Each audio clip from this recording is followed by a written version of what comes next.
Am I the asshole for walking out of the airport when I saw my husband's mom standing there with her luggage? I, 30F, don't have the best relationship with my husband's mom.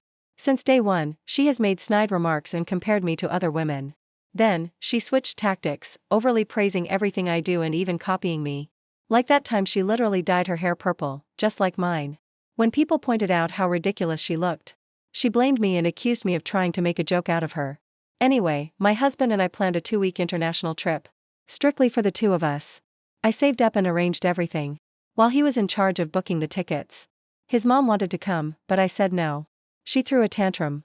She called, texted, sent people to convince me, and even threatened to call the police and make up a complaint to stop us from going without her.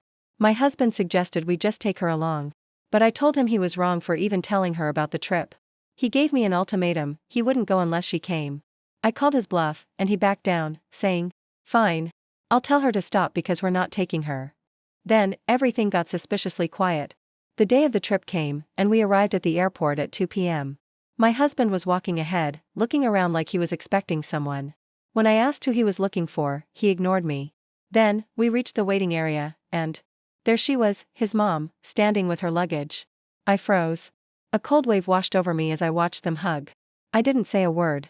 I just turned around and walked straight out of the airport. My husband followed, yelling at me to stop. He tried to say I was overreacting, that she was already there anyway, and that I should just let it go and not ruin the trip. I told him that he and his mom could still go, I was going home. When I got back, I sobbed into my dog's fur for several minutes. Then I found out that my husband booked her a ticket behind my back.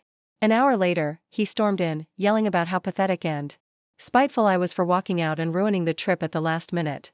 I told him he was the one who caused this. He argued that I was being too hard on his mom. I refused to keep fighting, but he wouldn't let it go. Then, he called my family and told them I had canceled the trip over nothing. My family said I should have just sucked it up and gone. Now, I'm wondering, am I the asshole for walking out of the airport when I saw my husband's mom standing there with her luggage?